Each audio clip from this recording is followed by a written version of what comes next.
Today you will be starting to work on your choice board for There Will Come Soft Rains. In an effort to be able to explain all of the assignment to you and the expectations, I am recording this video so that it can be posted and shared so that you can come back to it for help if you need it. So on your Google Classroom, you will see the choice board assignment. You have this as a paper copy as well. When you open this assignment, or when you look at your paper copy, you will see it's divided into 3 columns, and each column has 3 options for a total of 9 options. You are supposed to pick one activity from each of the 3 columns, one from A, one from B, and one from C. Column A goes over key elements and style, how elements like personification, setting, and irony add layers of meaning. Column B goes over universal themes. Think about technology versus nature and the vanishing human. Column C goes over figurative language and mood. How do similes, metaphors, and personification create the overall vibe of the text, the feeling that you get when you read it? So when you're looking at column A, your 3 options are an architectural blueprint, a timeline graphic, or the clock's perspective. For the blueprint, you are actually going to be creating a blueprint of what you think this house looks like. So this is your opportunity to find a blueprint online, create one yourself, however you want to do it. And then you're going to label the key elements. In this case, the key elements is going to refer to the parts of the house that are mentioned in the story. The nursery, the kitchen, the silhouettes. And then you're going to caption each of those rooms, explaining how it contributes to the story's meaning, that post-apocalyptic, end-of-the-world feeling. The second option is a timeline graphic. So a timeline where you are starting at the beginning of the day, ending at the end of the day, and going over each hour that clock strikes. Okay, so remember the clock starts at the beginning of the day, and then the fire destroys the clock at the end of the day. So you're going to explain the specific tasks performed by the house and how they kind of add to that strange, eerie feeling. The final option is the clock's perspective. Well, you will write diary entries as if you were the clock, watching all of the events unfold. Remember that a clock is a very robotic and strictly structured device. So that would be the tone I would expect to see in your writing, something very robotic. Option B, universal themes. You have silhouette symbolism, nature winds editorial, soft rains synthesis. So the first option, silhouette symbolism, is where you look at those silhouettes that are charred onto the wall of the house. You're going to create some form of a visual artifact. This could be a sketch of what that looks like to you, a digital collage where you pull in different images from the internet, and then an explanation of how those silhouettes serve as a theme, as a symbol of the theme of the fragility of human life. So remember, the whole theme that we're looking at is how the humans thought they'd live forever, and in the end, only the things they created lived, and those things were eventually destroyed as well.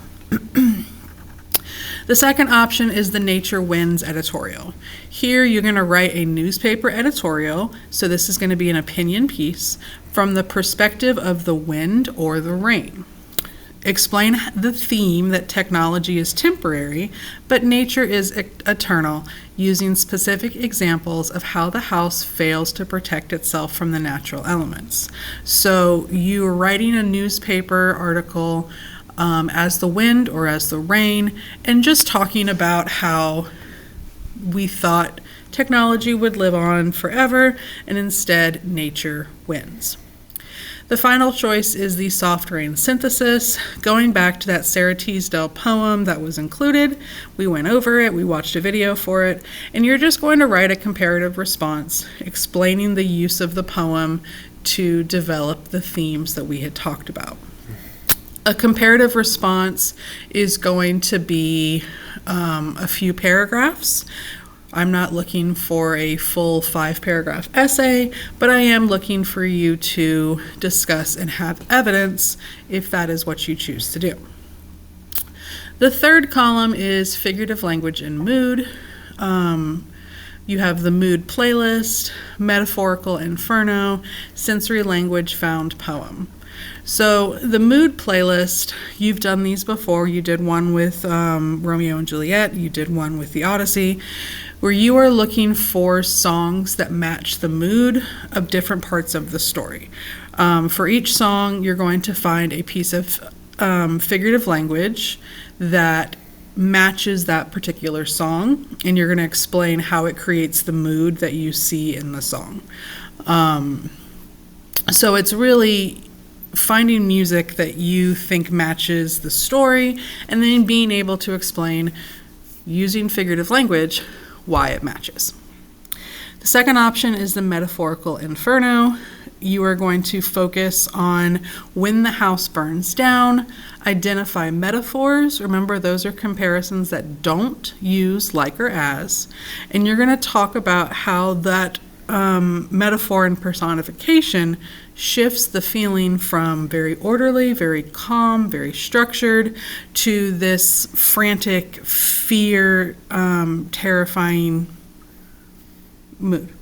Provide some form of visual for each metaphor. So if you're talking about the fire licking up the walls, maybe find a image of a fire on a wall. That seems pretty straightforward, right? The third option is sensory language found poem. You're going to create a found poem.